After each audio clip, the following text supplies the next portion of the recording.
Hey everyone, how's it going? So you may have seen my first video, which I mentioned having an injury, and that's put me out. So yeah, that's why I started this YouTube channel. I was gonna be bored and gonna be off my feet for a few weeks. So I decided to start this channel, give me something to do, give me something to work on while I'm laid up. Now, this injury is nothing too crazy. Last fall, just doing some workouts, I injured my big toe, the flexor tendon that's on the bottom of my big toe. And it's kind of made certain things painful for me, mostly climbing, which is something I love to do. And I've been avoiding it a lot since last October. And so it flared back up again in the early summer, saw a podiatrist. They're like, okay, we'll get an MRI. It's not broken. Finally got the MRI near the end of the summer. And soon after that was getting scheduled for surgery. So that surgery was just over a week ago. And I've spent most of my time here on the couch. They gave me a boot to kind of protect my foot. I'm supposed to stay off of that thing for 3 to 4 weeks. So it's already been 1 week. It's only a few more weeks left. But in the meantime, I've decided to start making some content for YouTube, and I figured I'd make a video of this. Now, I do have video of the surgery. Probably not going to post it on here. It'll be on my Instagram. I'll link that down in the description below if you get interested about that. But what happened was I had a few lateral tears in my tendon on the bottom side of my big toe. It wasn't any complete ruptures or anything like that. I could still use it, but it was painful, wasn't healing just due to not being able to heal. So they opened my foot up, cut underneath it. The doctor has a video of me like poking through the the torn sections, and he stitched it up, got rid of some scar tissue, sewed my foot back up, and kind of just waiting for things to heal. Yeah, that's kind of where I'm at right now. But besides making YouTube videos, I got a few things that have been super helpful that I'm going to kind of show you about. One of the best things that I did to help prepare for this was to purchase an iWalk-free, hands-free crutch. Since I have just my toe, like my leg is not involved in the recovery, this thing works great. I can attach it to my leg, kind of holds my foot off the ground, and I'm able to walk around with it. It goes on and off fairly easily with just a few straps and allows me to move about my house pretty well.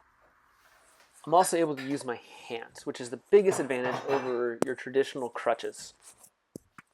I'm able to do dishes, I'm able to cook, I'm able to carry things from room to room pretty easily since I'm not having to use my hands to support my weight.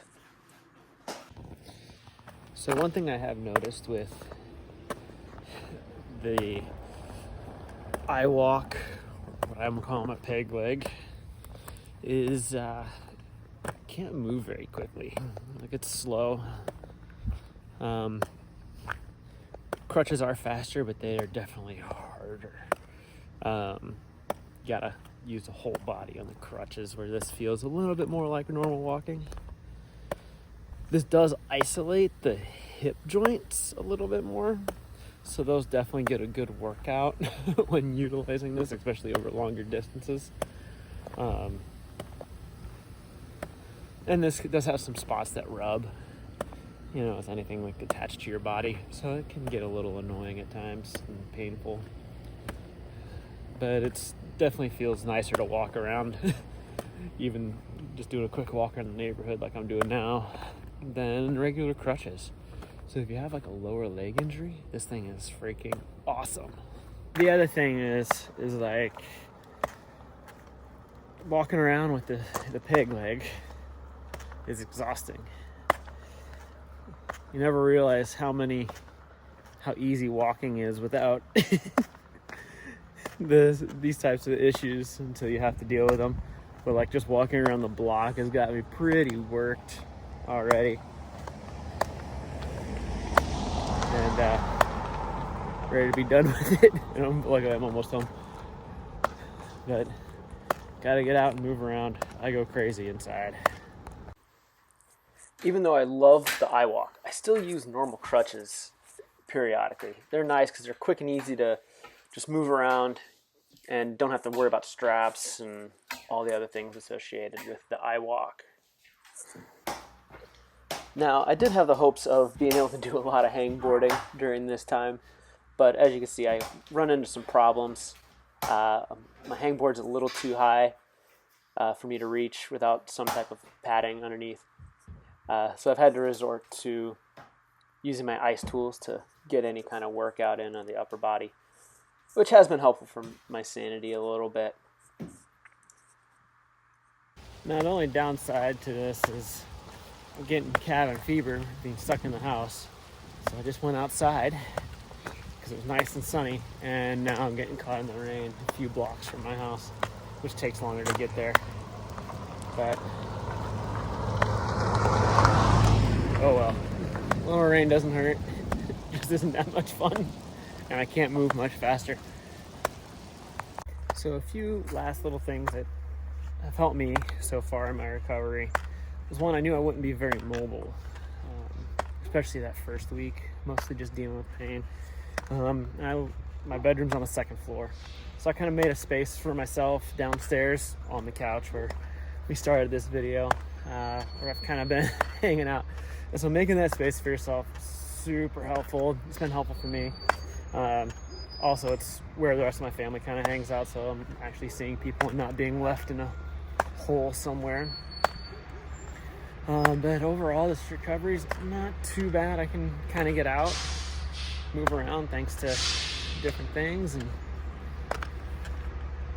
slowly getting to the point where hopefully I'll be able to put weight on my foot again, and I can go on regular walks.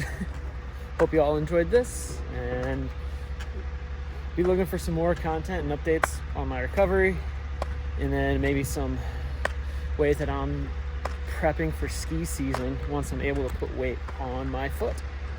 And if you are liking this stuff, like this video, subscribe, all those things. You can definitely check out a video from my surgery, which is linked below.